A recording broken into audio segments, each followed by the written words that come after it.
దర్శకరత్న దాసరి నారాయణరావు అస్వస్థతకు గురయ్యారు. ఆయన్ను హైదరాబాద్లోని కిమ్స్ ఆసుపత్రికి తరలించారు. శ్వాసకోశ సంబంధిత వ్యాధితో బాధపడుతున్న దాసరికి వైద్యులు చికిత్సను అందిస్తున్నారు. ప్రస్తుతం ఆయన్ను ఐసీయూలో ఉంచి చికిత్సిస్తున్నారు.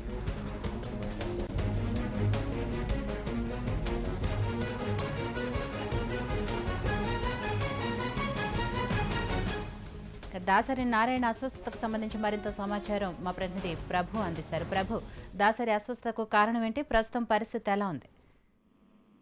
ఆయన శ్వాసకోశ సంబంధ వ్యాధులతోటి నిన్న కాక మొన్న 2 రోజుల క్రితం కిమ్స్ హాస్పిటల్లో జాయిన్ అవడం జరిగింది.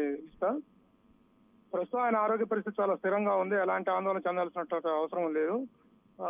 చికిత్స కంటిన్యూస్ గా చేసుకున్నాం.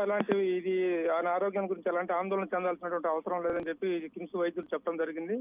అయితే మీడియాలో రావడం వల్ల దీని తాలూకు హైప్ అనేది తప్ప యాక్చువల్ గా నిజానికి ఆయన ఆరోగ్య పరిస్థితి స్థిరంగా స్టాబుల్ గా ఉంది. గతంలో ఎప్పుడైనా అనారోగ్యం పాలైనట్టు కానీ లేకపోతే ఇతర ఆరోగ్య సమస్యలతో బాధపడుతున్నది ఏమైనా ఉన్నాయా? జనరల్ షుగర్ చెకప్ వాటికి యాక్చువల్ గా ఆయన దీని గురించి కూడా వెళ్ళారు. జనరల్ చెకప్ కి వెళ్ళారు. చెకప్ వెళ్ళిన దాని మీద రెగ్యులర్ గా చేయించుకున్న చెకప్ లో భాగంగా వెళ్ళి హాస్పిటల్లో జాయిన్ అయ్యారు. హాస్పిటల్లో జాయిన్ తర్వాత చెకప్ 1 or 2 days కంటిన్యూ చూద్దామండి అని డాక్టర్లు చెప్పడం వల్ల అక్కడ ఉండాల్సి వచ్చింది తప్ప తీవ్రంగా ఆందోళన చెందాల్సిన పరిస్థితి అయితే ఏం లేదు. జనరల్ గా షుగర్ అనేటువంటిది షుగర్ వ్యాధితో కొంచెం బాధపడుతున్నట్టుగా ఉంది తప్ప మిగతా ఆరోగ్య సమస్యలు ఏమి లేవు. కొంచెం ఇప్పుడు శ్వాసకోశ సంబంధమైనటువంటి ఇబ్బందులు కొంచెం ఎదుర్కొంటున్నారు ఆయన. అందువల్ల హాస్పిటల్లో ఉండడం జరిగింది. అది అనుకోకుండా అలా చిత్ర పరిశ్రమ వర్గాల్లో గురుగారికి బాగాలేదంట, గురుగారికి ఆరోగ్యం ఎలా ఉందని ఆందోళన వ్యక్తం చేయడం వల్ల ఆ ఆందోళనే తప్ప యాక్చువల్ వాస్తవానికి అయితే ఆయన ఆరోగ్య పరిస్థితి స్థిరంగా ఉన్నట్టుగా మనం చెప్పుకోవచ్చు. సో ఇప్పుడు ఏదైతే శ్వాసకోశ సంబంధిత వ్యాధితో తను బాధపడుతూ హాస్పిటల్లో జాయిన్ అయ్యారో అది గతంలో ఇంతకు ముందు ఆయనకుందా, ఫస్ట్ టైం ఇప్పుడు ఈ హాస్పిటల్లో తెలిసిందా?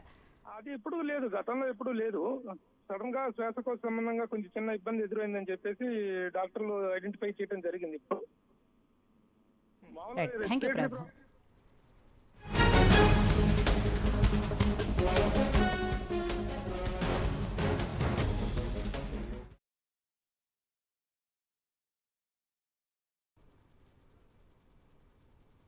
కబుల్ చలో ఇప్పుడు షార్ట్ బ్రేక్.